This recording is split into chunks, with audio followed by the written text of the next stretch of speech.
Is the United States losing the war against radical Islam? Porter Goss is a former CIA director under President George W. Bush and a former chairman of the House Intelligence Committee and a former CIA guy before that himself. Porter, welcome back. Thanks. Good morning. First off, we're in a brand new chapter, aren't we now? This guy, the way we see it, where we're being told self-radicalized, did not have to Pakistan to learn this, or do you believe that there is a link and training coming out of Chechnya to the Boston bomber? Well, I certainly think there's inspiration coming out of it, because that's what's happened, and that infection is happening across our country, and it's very dangerous and something we have to learn to deal with better.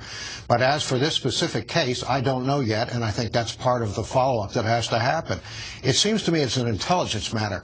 They're about halfway between Tbilisi, Georgia, the capital of Georgia, and the capital of Dagestan, Makakala, is a place called the Pankizi Gorge, and it has some of the most violent people, most violent radicals in it. And it is well known to both the Russians and to us.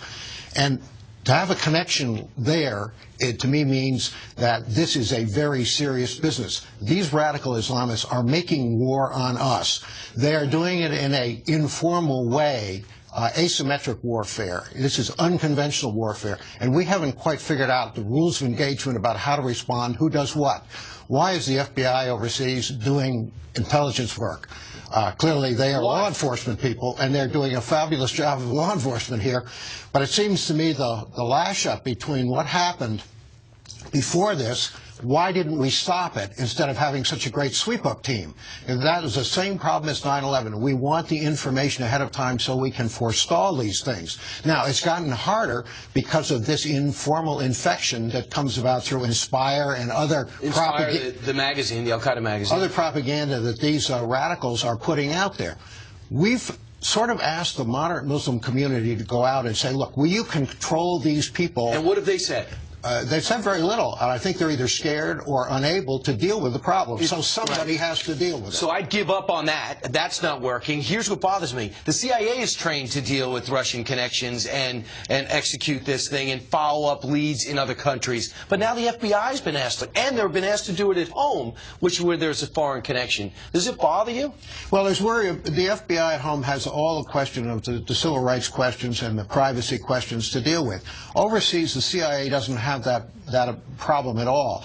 They basically can deal with situations with agility and certain laws that the FBI doesn't have that protect the CIA from doing the kind of business they do overseas. So the CIA is the right group to work with, and normally they'd be the group to be talking to the FSB, the Russian intelligence service. Does it bother you that this guy was Mirandized within hours of his recovery in the hospital? It bothers me that we're trying to treat this war as a law enforcement problem rather than a combat problem. This is low-intensity, broad, asymmetric warfare that is unconventional, and we aren't designed to deal with it yet. Our new intelligence community that was put together after 9/11 has not lived up to its expectations.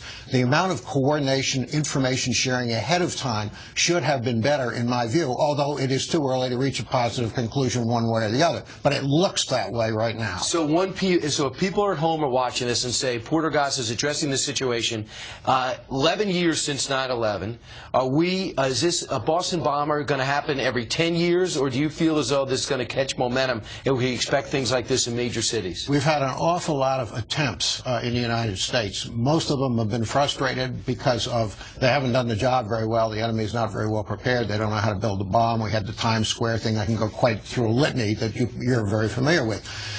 Major Hassan, who did the damage of Fort Hood and so forth, and the fellow down in Arkansas who killed a recruiter, sadly. Those are the kinds of things that do get through. We are worried about the MO of taking advantage of large crowds that are very vulnerable and doing damage there and creating terror. Because that's what the purpose of all of this activity is that these folks do. They kill a few people, but look at the disruption they cause when they do. The tragedy of losing an 8-year-old boy is terrifying, but then look at the rest of the disruption, because this could happen to me. Absolutely, and the heartless way in which this 19-year-old killed the 8-year-old boy should understand the nature of our enemy. You understand it well, and thanks so much for coming in. Porter Goss, former CIA director, Congressman.